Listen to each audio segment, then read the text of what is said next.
Hello बच्चों, are के S विद्यालय ऑनलाइन क्लासेस में आप सभी का स्वागत है। और आज इस वीडियो में हम लोग पढ़ेंगे गलापागोस द्वीप में डार्विन का विशेष अवलोकन के बारे में। क्या पढ़ेंगे? डार्विन के विशेष अवलोकन के बारे में। इससे पहले वाले वीडियो में क्या पढ़ा था? बीगल का सफर और डार्विन का अनुभव। तो बीगल का सफर स्टार्ट हुआ और डार्विन ने विभिन्न जीवों के बारे में अध्ययन किया, विभिन्न जीवों के आवास, विभिन्न जीवों के प्रजनन, उसकी शारीरिक संरचना, रंग रूप के बारे में अध्ययन किया और उसके आधार पर उन्होंने जीवों के विकास के बारे में विभिन्न जानकारी हमको दी। ठीक है। तो जब डार्विन का जो सफर स्टार्ट हुआ, सफर करते करते वो कहाँ पहुंच गए? वो पहुंच गए गलापागोस नामक एक द्वीप में। ठीक है, गलापागोस नामक एक द्वीप में। तो ये गलापागोस नामक जो द्वीप था वो कहाँ था? तो ये द्वीप समूह था आपका दक्षिण अमेरिका। देखो यहाँ पर मैं अंडरलाइन कर दिया हूँ, गोल कर दिया, इसको ध्यान से आपको समझना है और आपको इसको याद भी रखना है। दक्षिण अमेरिका के इक्वेडोर नामक देश में। ठीक है, ये जो आपका गलापागोस द्वीप कहाँ है? तो दक्षिण अमेरिका के इक्वेडोर नामक देश में स्थित है। ठीक है। डार्विन का जो सफर था वो कहाँ से स्टार्ट हुआ था? इंग्लैंड से दक्षिण अमेरिका के बीच में। ठीक है। तो वहां पर दक्षिण अमेरिका का एक देश है इक्वेडोर, वहां पर क्या है आपका गलापागोस द्वीप है, वहां वो पहुंच गए। ये जो आपका जो गलापागोस द्वीप था छोटे छोटे असंख्य टापुओं से मिलकर बना था। ठीक है। ये जो आपका गलापागोस द्वीप था किससे मिलकर बना था? असंख्य छोटे छोटे टापुओं से मिलकर बना था। और टापुए जो बने थे वो किसके बने थे? ज्वालामुखी के लावे से। किनसे मिलकर बने थे? ज्वालामुखी के लावे से। ठीक है। जैसे वहां पर द्वीप में वो पहुंचे, विभिन्न जीवों के बारे में, विभिन्न पौधों के बारे में अध्ययन करना प्रारंभ कर दिया।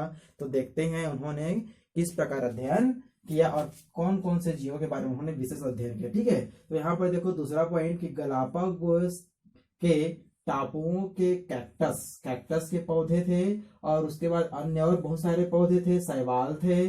जीवों में आपका छिपकली, पक्षी, कछुए, वर्मी मतलब आर्मडिल्लो बोलते हैं। ठीक है, 4 पैरों में चलने वाले एक जीव है। किनके बारे में उन्होंने विशेष अध्ययन किया? तो यहाँ पर देखो कैक्टस के पौधे थे, उसके साथ साथ और अन्य पौधे, शैवाल थे, है ना, विभिन्न प्रकार के शैवाल थे। जीवों में आपके छिपकली के बारे में उन्होंने अध्ययन किया, पक्षी थे, उसके बाद कछुए, आपका वर्मी माने वार्म डिल्लो आदि का डार्विन ने अध्ययन किया। ठीक है। विभिन्न प्रकार, यहाँ पर मैं आपको जीव बता दिया, पौधे बता दिए, उनके बारे में उन्होंने विशेष अध्ययन किया, उनके रंग रूप के बारे में अध्ययन किया, उनके आवास के बारे में अध्ययन किया, उसके प्रजनन की क्रियाओं के बारे में अध्ययन किया, उनके भोजन, उनके पोषण, खाद्य संसाधन के बारे में उन्होंने अध्ययन किया कि जीव किस प्रकार प्रजनन करते हैं, प्रजातियों का निर्माण किस प्रकार होता है, जीव अपने खाद्य संसाधन का उपयोग किस प्रकार करते हैं, आवास में कैसे उनकी सुरक्षा होती है और कौन से जीव कैसे जीवित रहते हैं। ठीक है, उनके बारे में उन्होंने विशेष अध्ययन किया। तो ये आपको पॉइंट याद होना चाहिए कि गलापागोस के टापुओं के कैक्टस के पौधे तथा अन्य पौधे शैवाल के रूप में थे, छिपकली, पक्षी, कछुए, वर्मी मतलब आर्मडिल्लो, ठीक है, आदि का डार्विन ने अध्ययन किया। ठीक है। अध्ययन करते करते उन्होंने जब आर्मडिलो ने वर्मी के जीवाश्म को देखा, ठीक है, किसके जीवाश्म को देखा? आर्मडिल्लो अर्थात वर्मी के जो 4 पैर में चलने वाले एक जीव था, है ना, उन्होंने 200 वर्ष पूर्व अध्ययन किया था। तो वहां पर आर्मडिल्लो के एक जीवाश्म को देखा और उसका जीवाश्म इतना बड़ा था कि वर्तमान के वर्मी से काफी बड़ा। ठीक है। उस टाइम का जो जीवाश्म देखा उन्होंने, तो जीवाश्म इतना बड़ा था कि वो वर्तमान के जो वर्मी है उनसे बहुत बड़ा, समझो कई गुना बड़ा था। इस आधार पर उन्होंने यह अनुमान लगाया कि जो पूर्व के जो जीव थे उन्हीं से ही नए प्रजातियों का, नए जीवों का निर्माण हुआ है। आए समझ में? डार्विन ने गलापागोस नामक द्वीप में आर्मडिल्लो अर्थात वर्मी के कुछ जीवाश्म देखे और जीवाश्म जो था वो वर्तमान के जीवाश्म से काफी बड़ा था। ठीक है। तो उसके आधार पर उन्होंने यह अनुमान लगाया कि जो जीव हैं वो अपने पूर्वज से ही आए हुए हैं और समय के साथ जिस प्रकार प्रकृति में परिवर्तन आया, उन्होंने भूकंप का भी अनुभव किया था, ठीक है, ज्वालामुखी के बहुत सारे लावा देखे, लावा बने हुए टापू देखे। उसके आधार पर उन्होंने ये बोला कि प्रकृति में जिस प्रकार से परिवर्तन आया है उसी प्रकार जीवों के भी संरचना में क्या है, परिवर्तन आया है, समय के साथ बदलाव। ठीक है, तो ये टॉपिक आप लोग को विशेष आपको याद होना चाहिए। गलापागोस द्वीप में पहला वाला टॉपिक आपको क्लियर होना चाहिए। ठीक है, उसके बाद उन्होंने क्या कहा, अब देखो यहाँ पर यह लिख दिया हूं ताकि आपको समझने में आसानी हो कि द्वीप के वर्मी अर्थात आर्मडिल्लो के जीवाश्म देखे जो काफी बड़े थे, जो वर्तमान के वर्मी से काफी बड़े थे, अर्थात समय के साथ साथ वर्मी में भी क्या हुआ है, बदलाव आया है। अभी थोड़ी देर पहले आपको जो समझाया वही है। ठीक है, तो आपको ये पॉइंट टू पॉइंट लिखने का मेरा मकसद ये है कि आप लोग अच्छा से समझ सको और एक भी पॉइंट आपसे बुक से ना छूटे। ठीक है, और नोट्स के तैयार भी आप लोग कर सको, अच्छे से अच्छा परसेंट ला सको। तो देखो उसके बाद क्या बोला गया है कि जीवाश्म पूर्व तथा वर्तमान में पाए जाने वाले, ठीक है, जीवाश्म पूर्व तथा वर्तमान में पाए जाने वाले जीवों के आपसी संबंध के साथ साथ वर्तमान में पाए जाने वाले जीवों के आपसी संबंधों को दर्शाने वाला एक महत्वपूर्ण कड़ी होता है। ठीक है, एक महत्वपूर्ण कड़ी होता है, आए समझ में। अर्थात जीवाश्म एक ऐसा कड़ी होता है, मान लो एक सबूत है, समझो कि पूर्व के जीव कैसे थे, अभी के जीव कैसे हैं, उनके मध्य क्या संबंध है, उस सब को दर्शाने वाला, प्रूव्ड करने वाला क्या है, एक प्रकार का सबूत है। तो जीवाश्म क्या होते हैं, भूतकाल में पाए जाने वाले जो जीव हैं, माने पहले डायनासोर के जमाने में पाए जाने वाले जीव हैं और अभी वर्तमान में पाए जाने वाले जीव हैं, दोनों के बीच में संबंध को बताने वाला कौन है, आपका जीवाश्म। हम जीवाश्म के आधार पर ही समझ सकते हैं कि पहले के जीव और अब के जीव में क्या समानता है, पहले के जीव और अब के जीव में क्या विविधता पाई जाती है, कौन से जीव से किस प्रकार के जीव का प्रजातियों का निर्माण हुआ है, तो सभी हम जीवाश्म के माध्यम से समझ सकते हैं। ठीक है, तो जीवाश्म एक ऐसा कड़ी होता है जो वर्तमान के जीव और जो भूतकाल के जीव, जो डायनासोर के जमाने के जीव हैं और जो अभी के जीव हैं, उनके मध्य एक विशेष संबंध का दर्शाता है। कौन, आपका जीवाश्म। किसने कहा था, डार्विन ने कहा था। ठीक है, इस चीजों का आपको विशेष ध्यान रखना है। उसके बाद जैसे जैसे जैसे उनका सफर चलता गया, उन्होंने और बहुत सारे जीवों के बारे में अध्ययन किया, तो उन्होंने एक पक्षी के बारे में विशेष अवलोकन किया। किसके बारे में, एक पक्षी के बारे में विशेष अवलोकन किया, और इस पक्षी का नाम था फिंच। क्या था आपका, फिंच। फिंच जो पक्षी है ना, फिंच जो पक्षी है वो हमारे भारत के गौरैया से मिलता जुलता है। ठीक है, उन्होंने आर्मडिल्लो के अवशेष देखे, उसके बाद उन्होंने बताया कि पहले के जीव अब के जीव में क्या संबंध है, जीवाश्म क्या, उसकी जीवाश्म में क्या भूमिका होती है। ठीक है, उसके बाद उन्होंने एक और है ना जीव का अवलोकन किया जो बहुत ही इंपॉर्टेंट हुआ और बहुत है आईएमपी भी है, पेपर में अक्सर इसके बारे में पूछा जाता है। वो पक्षी था आपका फिंच। फिंच पक्षी की प्रजाति है, समझो। और उन्होंने 15 प्रकार के फिंच प्रजातियों का अध्ययन किया। कितने प्रकार के, 15 प्रकार के फिंच प्रजातियों का अध्ययन किया, और जो फिंच प्रजाति है वो हमारे भारत के गौरैया से मिलता जुलता है, सेम दिखता है, समझो। ठीक है, तो यहाँ पर देखो फिंच प्रजाति या फिंच जाति के पक्षियों का उन्होंने अवलोकन किया। 15 तरह के फिंच पक्षियों का अवलोकन किया उन्होंने। कितने तरह के, 15 तरह के। तो उन्होंने देखा जो फिंच से 15 प्रकार के, उनकी भोजन माने खाद्य संसाधन और खाने की जो प्रकार है, कुछ पक्षी कीड़े खाते थे, वही पक्षी है ना, फिंच ही प्रजाति है। अब उसे खाद्य संसाधन देखो, माने खाने के लिए क्या क्या उपयोग करते थे वो।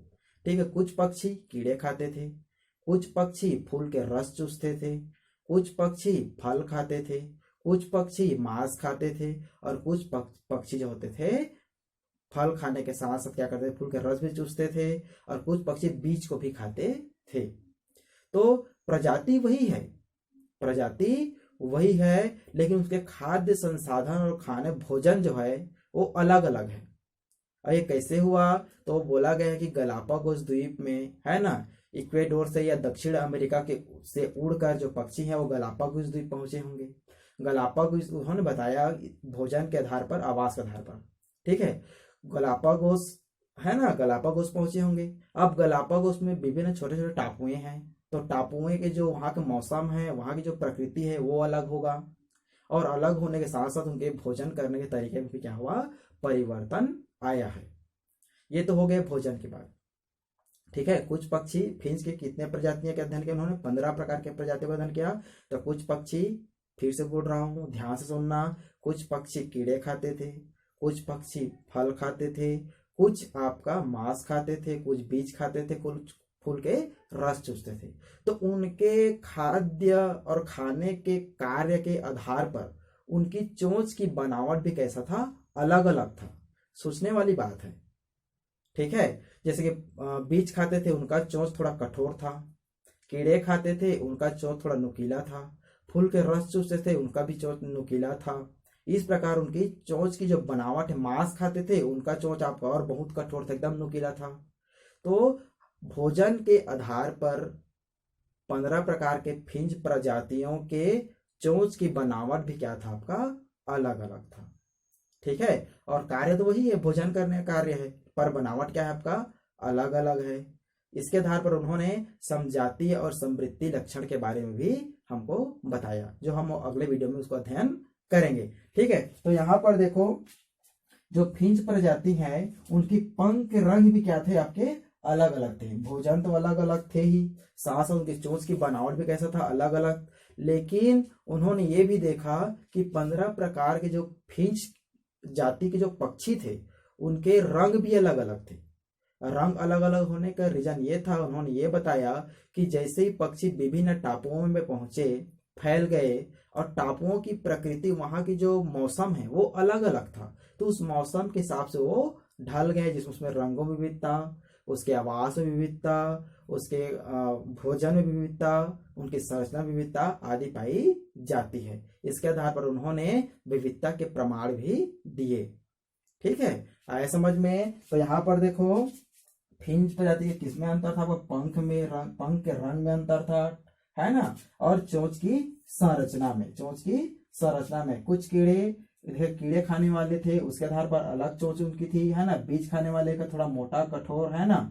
फूल का रस चूसने वाले का पतला मुलायम, फल खाने वाले का थोड़ा मुलायम, है ना, और पतला होने के साथ साथ थोड़ा कठोर भी था। लेकिन यहाँ पर मांस खाने वाले जो फिंच थे वो अधिकतर एकदम नुकीला, जैसे आप लोग बाज के देखे हो ना चील का, बस वैसे ही उनका चोंच पाया जाता था। उन्होंने बताया कि भोजन के आधार पर भी जीवों के संरचनाओं में अंतर पाया जाता है, और जीवों में समानता होने के साथ साथ विविधता भी पाई जाती है, जो आगे चलकर प्रजातियों का निर्माण करते हैं प्रजनन की क्रिया के परिणाम स्वरूप।